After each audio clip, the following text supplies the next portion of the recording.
Hey everyone, this is John the Watch Concierge, and today I'm going to be doing a review of my Specht Sohne SP0002, which is an homage to the Patek Philippe Nautilus, and it's got a beautiful sunburst green dial there, which we'll get into it. But just wanted to first, of course, show you the box that you usually get with these Specht Sohne watches, which you can find on Aliexpress. This is where I bought mine watch. So you just get a basic little box here with the cushion, and you get also like the guarantee card, and I took off some links. But yeah, this is basically what you get: unsigned guarantee card, and you also get this nice little cloth here. So it's decent packaging, and it's really good. It comes at a really good price, around I think a little less than $100. You can get this watch depending on the discounts that you can find out there, or if it's on sale. So I didn't pay that much for it.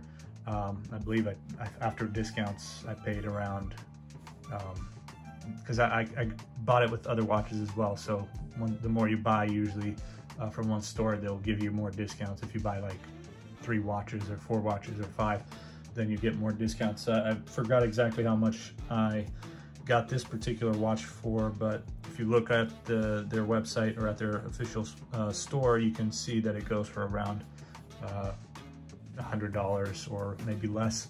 So it's not too pricey, and definitely good quality and good specs on it. So I think it's definitely worth it. So let's dig into the specs and talk a little bit more about the watch.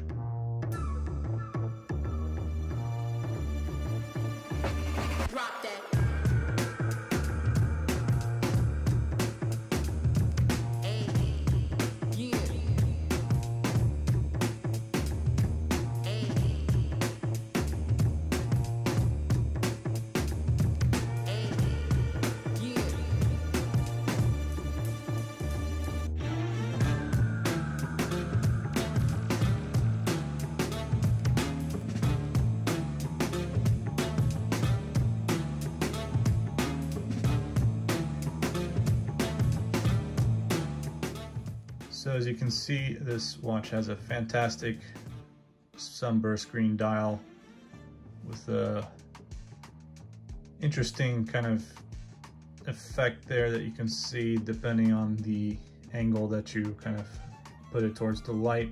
But it just really looks like a beautiful green. I mean, this is nothing that's too like neon or anything like that. It's more of like a forest green, but with the sunburst effect, and it's just a really good color, I think. Sometimes you get dials with certain colors that are just way too bright, or just not the right kind of tone of that color, that particular color. Sometimes it can be tough with, for example, red colors. I usually prefer a darker red, more of like a burgundy, compared to something that's just really bright red. I think it kind of looks off a little bit on watches. So I think the darker tones of color usually look a lot better, but that depends also on maybe the style of the watch that you have.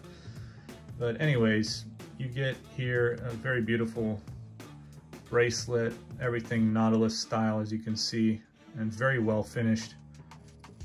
Very nice brushing there, and just overall really well done for a watch around $100 or less.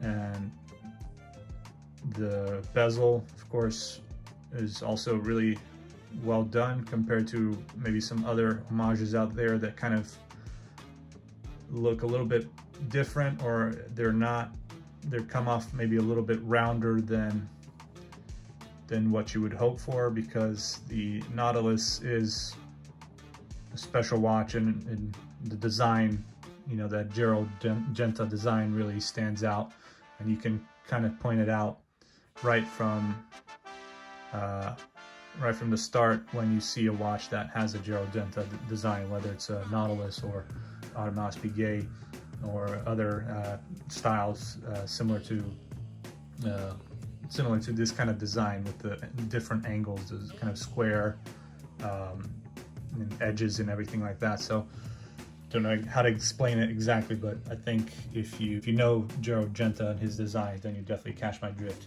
on what I'm talking about.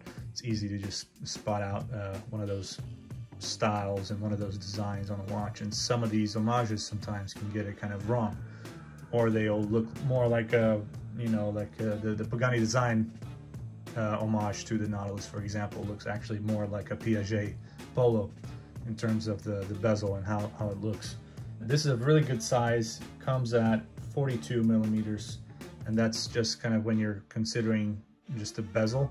But if you include the side here, that would be with without the crown, that would be 44 millimeters case size. It's 11 millimeters case thickness, which is a pretty good size, not too thick. Sometimes with these type of designs, sometimes the watch can be a little bit too big and too thick, and that's never good, because then it just kind of comes off your wrist and it just really doesn't look right. And you got kind of spaces sometimes under the right where the lugs are. You kind of usually get, if the watch is too big, it'll affect the way that the bracelet and everything fits on you, and this one just looks pretty good. So I think they did fine with the size, although they could obviously go thinner and maybe a little bit smaller. That's fine as well, but this is okay, so I'm not going to complain.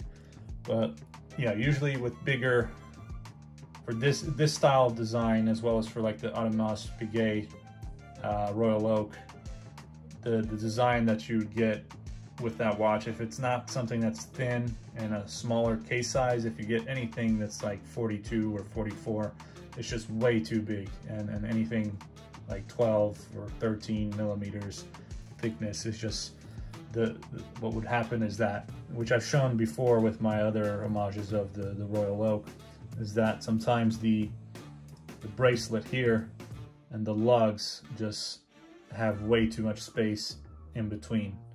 And so your watch just kind of looks like it's almost like this sometimes.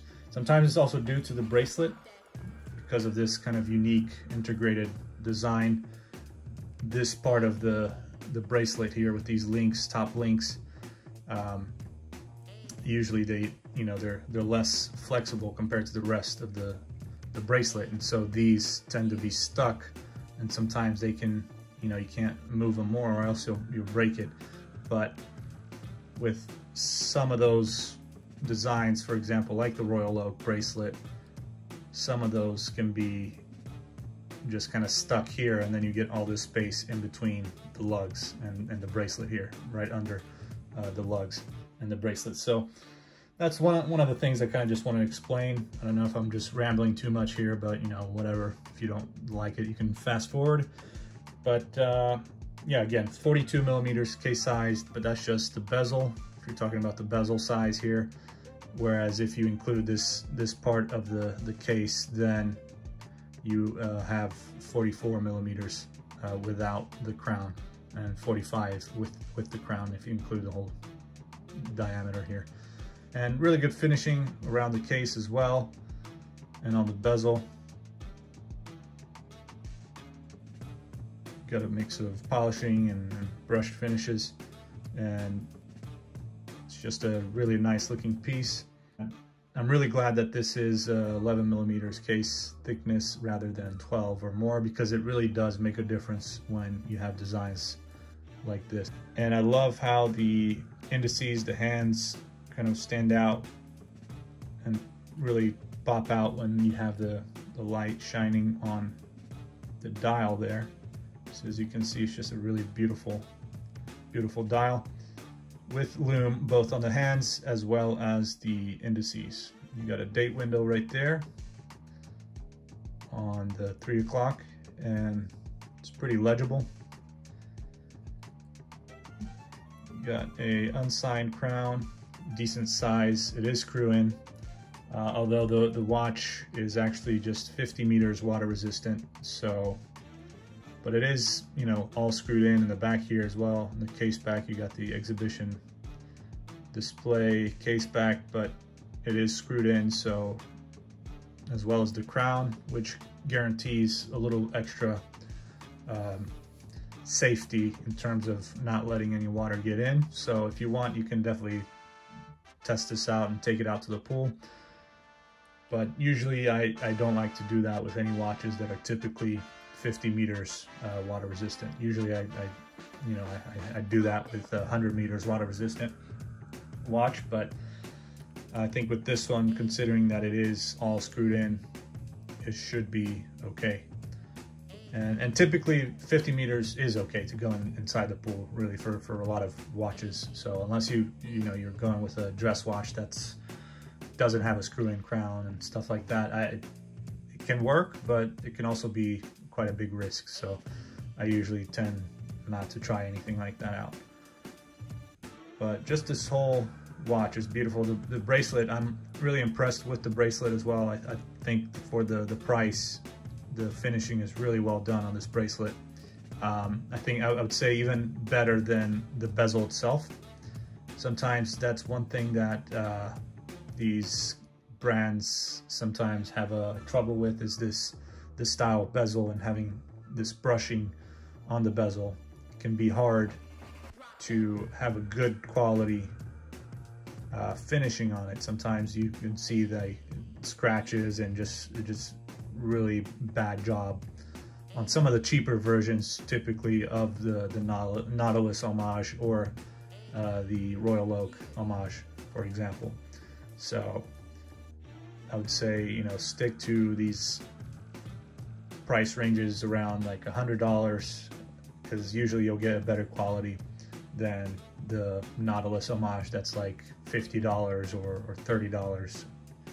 You want to stick to something just a little bit higher quality so you're actually pleased. And typically those lower quality are usually also very big.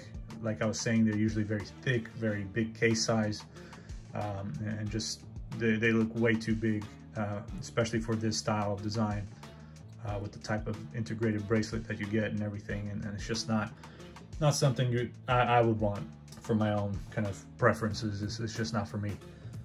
But yeah, you get a Miyota automatic movement here, just a basic A215.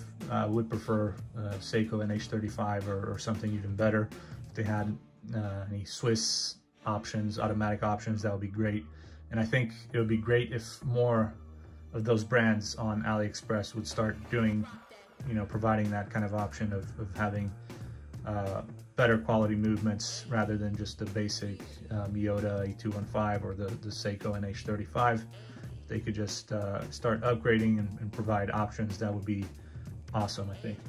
Because sometimes you do want something a little bit, nicer on a design like this, right? You don't want just something like a basic movement, but it's also much cheaper if you want to just replace it or have it fixed. You can just send it in and into the shop, into the watchmaker, and they'll be able to maybe just replace it for a relatively lower price than trying to fix a Swiss movement, for example. So now I'm going to go ahead and test out the lume. And I don't know if I mentioned, but this does have a sapphire crystal, so that's another benefit to having a watch that's around $100.